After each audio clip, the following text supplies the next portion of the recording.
At some point, you stopped needing people to understand you and started needing things to. And I think that's the most important thing happening to our generation right now. We are currently looking at a world where 2/3 of us are reporting the highest levels of loneliness ever recorded. But right alongside that, millions of us are quietly turning to artificial intelligence for our emotional support. We are pouring our anxieties, our breakups, and our darkest late-night thoughts into text boxes.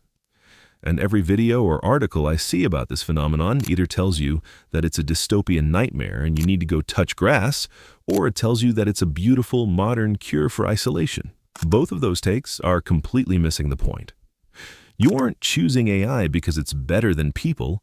You're choosing it because it cannot be hurt by you. Let me explain.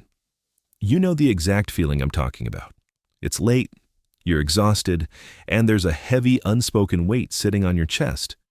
You could text a friend, but texting a friend requires explaining your context. It carries the risk that they might be asleep, or they might leave you unread, or worse, they might reply with something entirely unhelpful that just makes you feel more isolated. So you don't. You open an app instead. You talk to something that is mathematically programmed to never leave, never judge, and never get tired of your repetitive spirals. It feels like a massive relief. It feels like you're finally being heard. Well, obviously, you just need to wake up at 4 a.m., throw your phone in a river, drink your athletic greens, and manifest your way into a hyper-optimized social circle. That's what the guy with the podcast mic and the Lambo in the thumbnail would tell you. But that isn't real, and you already know it. Telling someone who is starving for connection to just go build a farm doesn't help. The problem isn't that you're broken or antisocial. The problem is that you exist inside a system that has spent the last decade convincing you that friction is a bug, not a feature. We have optimized absolutely everything in our lives to be seamless. Your food delivery, your transportation, your entertainment, it all arrives with zero pushback. And now we expect our relationships to function the same way. But a completely seamless relationship isn't a relationship, it's a transaction. The Stoics had a very clear read on this, specifically Seneca, who wrote that the entire point of friendship is mutual vulnerability in adversity.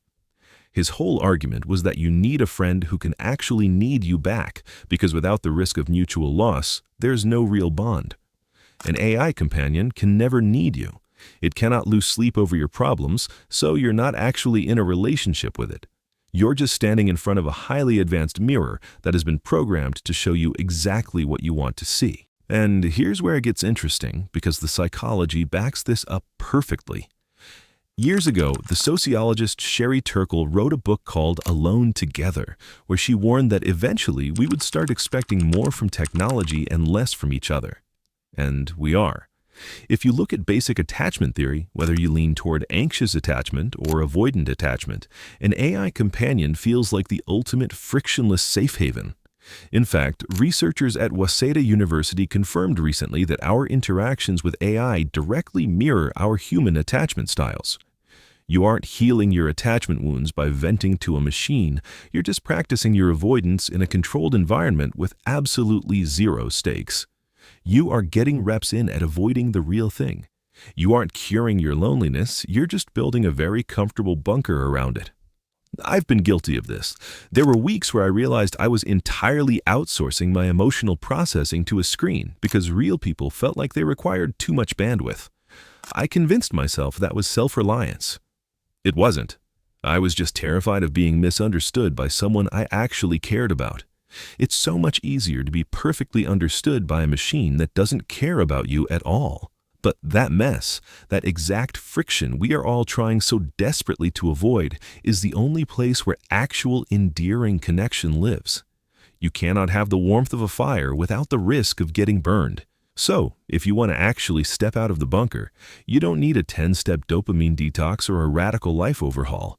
You just need to start allowing a little bit of friction back into your life. The next time you feel the overwhelming urge to outsource a heavy emotion to a screen or a chatbot, stop for just a second. Try letting a real person disappoint you, and then try staying in the room anyway. Text the friend who takes too long to reply. Let a conversation be awkward. Let someone give you bad advice and just appreciate the fact that they tried. You aren't lonely because you haven't found the perfect frictionless companion yet. You're lonely because you've outsourced your heart to things that have no skin in the game. Real connection isn't about finding someone who understands you perfectly on the first try.